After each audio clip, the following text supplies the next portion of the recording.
Hi praise lord దేవునికి స్తోత్రం. ఆది కాండం 3వ అధ్యాయం 11వ వచనం.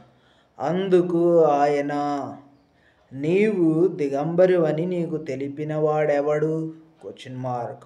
నీవు తినకూడదని నేను నీకు ఆజ్ఞాపించిన వృక్షములను తింటివా అని అడిగెను.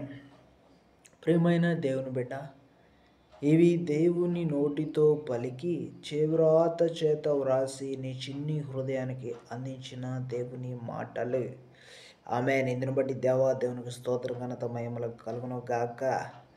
ఆది కాండం 3వ అధ్యాయం 11వ వచనం తెలియజేస్తుందేమనగా, దేవుడు ఆదాముకి జరుగుతున్న మధ్య సంభాషణ, అంటే నరుని చేసి అతనికి నోరు ఇచ్చి, అతనికి అధికారం ఇచ్చి, అంతయు ఇచ్చి, ఒక స్నేహితుడిగా, ఒక ప్రాణనాథుడిగా అతనితో మాట్లాడుచున్న సందర్భ ఏమనుచున్నాడంటే, ఆజ్ఞ మీరాడు, దాక్కున్నాడు, దిగంబరిని అంటున్నావు.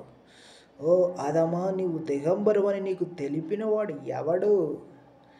నీవు తినకూడదని నేను నీకు ఆజ్ఞాపించిన వృక్షఫలమును తింటివా అని అడిగాను అని లేఖనము స్పష్టముగా ప్రియమైన దేవుని తెలియజేస్తుంది. అంటే నీ పితరులు మొట్టమొదటి ఆదాము దేవునితో మాట్లాడుచున్న సందర్భము అని నీకు స్పష్టంగా తెలియజేయుచున్నది ఈ లేఖన వచనం.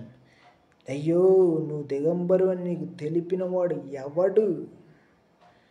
నీవు తినకూడదని నేను నీకు ఆజ్ఞాపించాను కదా, ఆ ఆజ్ఞాపించిన వృక్షఫలములు తింటివా అని అడిగాను అని 2 క్వశ్చన్స్ ఆదాముకు వేశాడని ఈ లేఖన వచనం నీకు స్పష్టంగా తెలియజేస్తున్నది. ఇది సత్యము, ఇదే నిత్యము.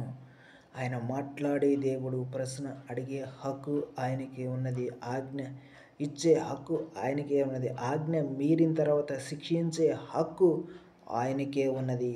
ప్రియమైన దేవుని బిడ్డ, ఈ లేఖన వచనము నీవు చదివినప్పుడు, వినినప్పుడు, చూచినప్పుడు, గ్రహించినప్పుడు, ధ్యానించినప్పుడు, మాట్లాడినప్పుడు, వ్రాసినప్పుడు, ప్రార్థించినప్పుడు తప్పక దేవుని అంతర్ధానంలో ఉన్నటువంటి నిజమైన శాశ్వతమైన ప్రేమ నీ నడినెత్తి నుంచి అరికాల వరకు తప్పక దేవుని ప్రేమ, ఆశీర్వాదం, మహిమతో కూడినటువంటి శాశ్వతమైనటువంటి ఆ యొక్క ఆశీర్వాదం నిన్ను కమ్ముకొనును గాక.